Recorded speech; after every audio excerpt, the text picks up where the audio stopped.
those are things that we like go through just in our daily life, like outside of dating and love. And I think when you're always trying to be careful about how you express yourself, sometimes it can teach you unknowingly to like silence your intuition, or apologize for expressing what your needs are.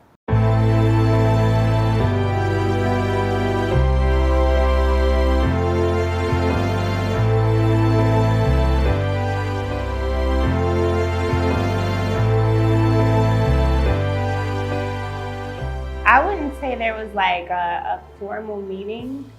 I would just see this person a lot.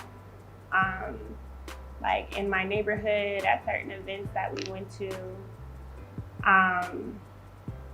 So it was like our paths would just keep crossing, so it wasn't like, yo, I met them through a mutual friend or something like that. Yeah. This particular person would just keep appearing and reappearing in my environment. He's handsome, but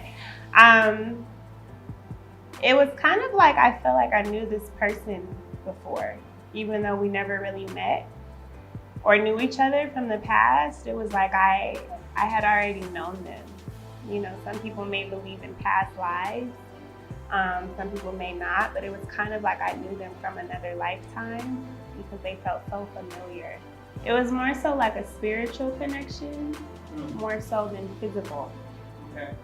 So even just being in this person's presence, or things that they would just do in their own life for themselves would really inspire me to become a better version of myself.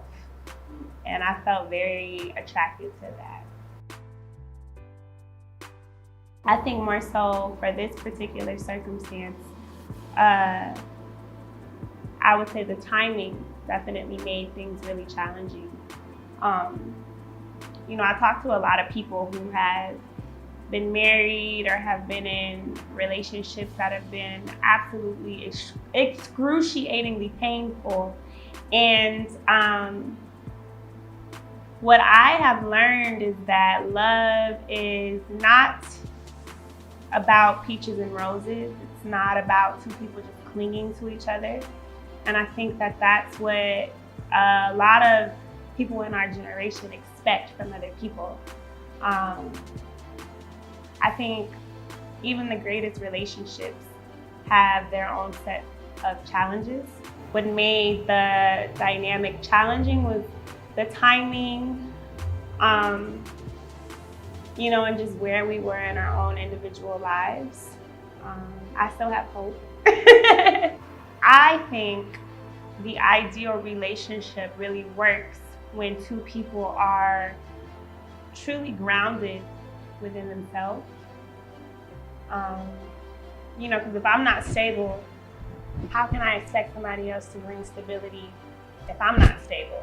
So it's like one person's like this and another is like this. And I think I had to really work on myself to become really grounded and stable as a woman. I would be a little bit more direct with expressing what I want. I don't think it's a bad thing for women to take the lead sometimes.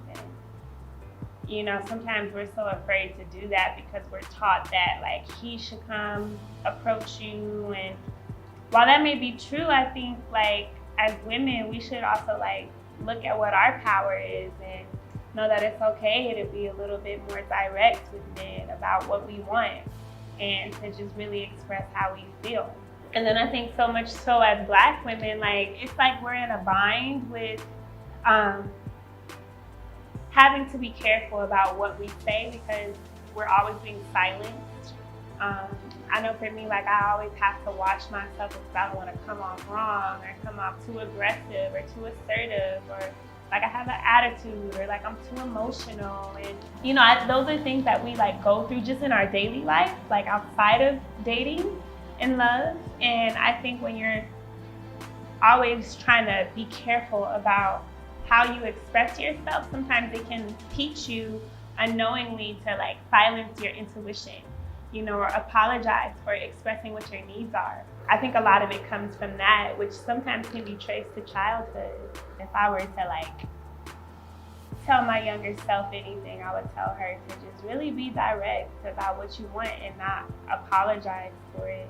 I would tell her to love herself a little more, to not resent the heartache, but to embrace it. I know it may sound cliche, but I think every experience, if you choose to really be present in it, can give you a source of wisdom, you know? And I think that I've had to really work on becoming freer after every heartbreak. You know, like I know a lot of women who become really bitter, and I think like that's so messed up, you know, for the lack of a better word. When I hear a lot of Black women speak, and I think about myself as a Black woman, I hear so many Black women say how they don't feel safe, you know, but then it's like when I express that to other people, there's a rebuttal or a counter argument about why we shouldn't feel that way. But if so many Black women are saying that, I think we should go a little bit deeper with like listening, you know, and be like, why is that? And I think we carry that into our relationships. And so it's not so much so you trying to change yourself, but just being aware of when that comes up, you know, when you're trying to relate to someone else.